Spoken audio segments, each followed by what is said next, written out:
সবাইকে স্বাধীনতা দিবসের অনেক শুভেচ্ছা। যে সমস্ত অগণিত বিপ্লবীদের মহান আত্মত্যাগের ফলে আমাদের আজকের এই স্বাধীনতা দিবস পালন, তার মধ্যে অন্যতম নেতাজি সুভাষ চন্দ্র বসু। কবি সুধা দাশগুপ্তের কলমে লেখা একটি কবিতা, প্রিয় নেতাজি।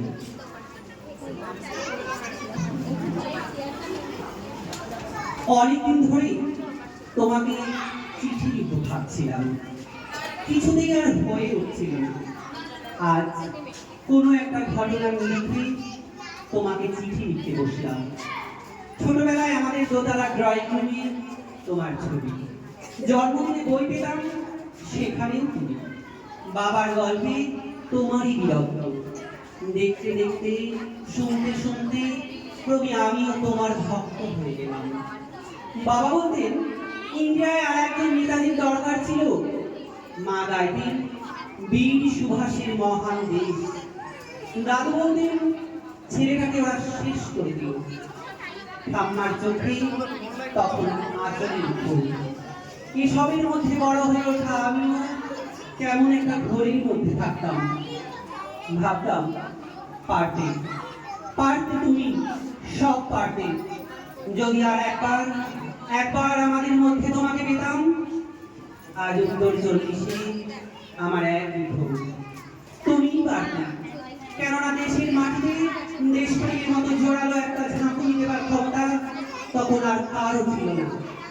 এখনো আছে। তোমার হারিয়ে যাবার পর দেশে কত কমিশন বসেছে। ভারতের পূর্ব, পশ্চিম, উত্তর, দক্ষিণ।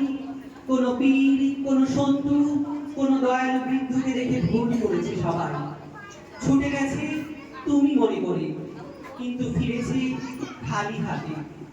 তবুও তোমাকে পাবার আশায় বুক বেঁধেছে প্রত্যেকে। তুমি তো শুধু বসু পরিবারের নও, গোটা ভারতবর্ষের মনিকার হীরক তুমি, যার আলোর শুদ্ধতা কালোকে সাদা করতে পারে। এই বিশ্বাসে ভর করেই সবাই ভেবেছিল তুমি আসবেই, কিন্তু এলে না। কেটে গেল অনেকগুলো বছর, পেরিয়ে এলাম জীবনের অনেক অলিগলি।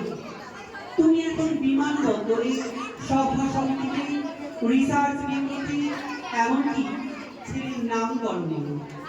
শুধু হৃদয়ে যেন দোলা যায় না।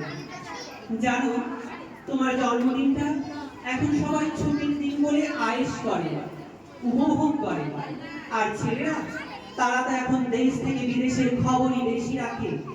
আর মেয়েরা, তারাও স্বাধীনতার ভেলায় চড়ে হতচকিত।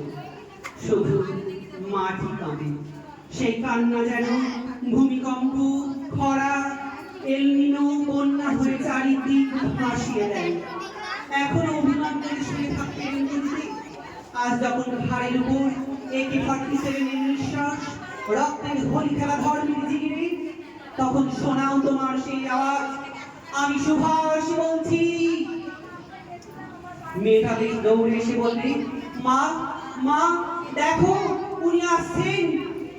পাশের বাড়ির মেসেমশাই ডাকবেন জানালা দিয়ে, বৌমা আমি বলিনি উনি ফিরে আসবেন। খোলা জানালার ধারে দাঁড়াবেন মেয়েরা, তাদের ডাক হাতে শঙ্খ, বাঁ চোখে জল, নদী হবে উত্তাল, নৌকা বেসামাল। পড়ার মাঝেও চেঁচিয়ে উঠবেন, উনি আসছেন। সবুজ মাঠে শিশুদের হাতে পতাকার দোলা, উনি আসছেন, উনি আসছেন, উনি ফিরে আসছেন। তোমার হারিয়ে যাওয়া জন্মদিনের ভিতর থেকে উঠে আসুন আরো একটা জিনিসে। আজ স্বাধীনতার ঠিক আগের মুহূর্তে দাঁড়িয়ে তোমাকে আমার এই খোলা চিঠি। প্রণাম নিও নেতাজি, ভালো থেকো, প্রণাম নিও, ধন্যবাদ।